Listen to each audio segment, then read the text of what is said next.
Shalom Ibu Bapak Saudara terkasih dalam nama Tuhan kita Yesus. Semangat pagi. Bertemu kembali di channel Rionando Butar-Butar dalam khotbah 5 menit aja toko 5 untuk renungan harian.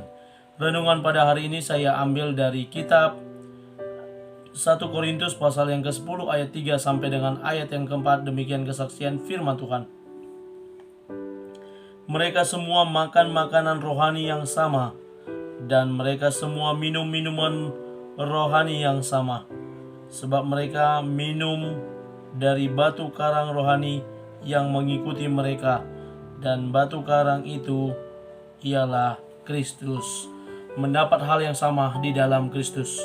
Ibu bapak saudara terkasih dalam nama Tuhan kita Yesus, ketika kita memilih untuk mengikuti Tuhan Yesus, maka ada hal yang kita harapkan di dalam hal mengikuti Yesus.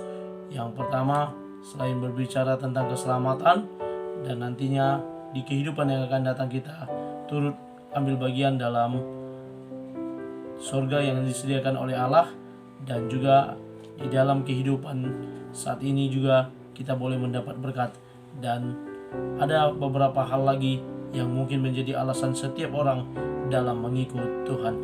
Ibu bapak saudara terkasih dalam nama Tuhan kita Yesus, nats ini merupakan bagian dari apa yang disampaikan oleh Rasul Paulus, di mana Rasul Paulus membuat Israel sebagai suatu peringatan yang disampaikan oleh Allah kepada melalui Rasul Paulus, di mana ada perbandingan yang disampaikan oleh Rasul Paulus kepada orang-orang Korintus pada saat itu, di mana dikatakan bahwa pada saat orang Israel keluar dari Mesir menuju ke tempat yang dijanjikan oleh Allah, ke tanah Kanaan, ada hal yang harus mereka lalui ketika mereka melewati lautan yang kering, dan mereka berjalan di tanah yang kering tersebut dan berhasil melewati serangan dari orang-orang Mesir.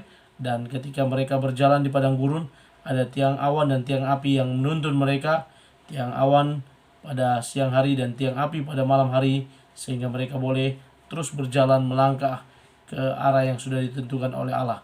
Dan tiba juga pada saat mereka kelaparan, mereka memerlukan roti, dan untuk orang sebanyak 600.000 orang laki-laki, belum termasuk perempuan dan anak-anak, maka akan kesulitan untuk membuat roti seperti bagaimana roti yang dibuat sehari-hari. Dan akhirnya Allah menurunkan dari surga, yakni manna yang harus dipungut oleh orang-orang Israel pada saat itu. Setiap harinya ada manna yang nantinya bisa mereka olah menjadi makanan untuk mereka memenuhi kebutuhan hidup mereka. Dan ketika mereka memerlukan makan daging, Allah juga mengirimkan burung puyuh untuk mereka makan. Dan juga ketika mereka berjalan dan tiba di suatu tempat yang mana airnya pahit tidak bisa diminum, Allah juga menyediakan. Di mana tidak ada air, Allah juga menyediakan. Segala sesuatu dalam perjalanan tersebut, semuanya Allah sediakan bagi mereka. Dan sampai pada nats ini dikatakan oleh Paulus, di mana mereka semua makan makanan rohani yang sama, dan mereka semua minum minuman rohani yang sama, sebab mereka minum dari batu karang rohani yang mengikuti mereka, dan batu karang itu ialah Kristus. Memang pada saat perjanjian lama Kristus belum dinyatakan, tapi dalam kesatuannya dengan Allah Tritunggal, maka Paulus menyebutnya sebagaimana dalam nats ini. Dan yang dikatakan oleh Rasul Paulus bahwa mereka semua minum makan dari batu karang yang sama, yakni Kristus. Dan itu juga yang boleh kita ikuti pada saat ini, bahwa kita juga sebagai orang-orang percaya saat ini, kita juga makan dan minum, merasakan, mendapatkan hal yang sama dari Kristus.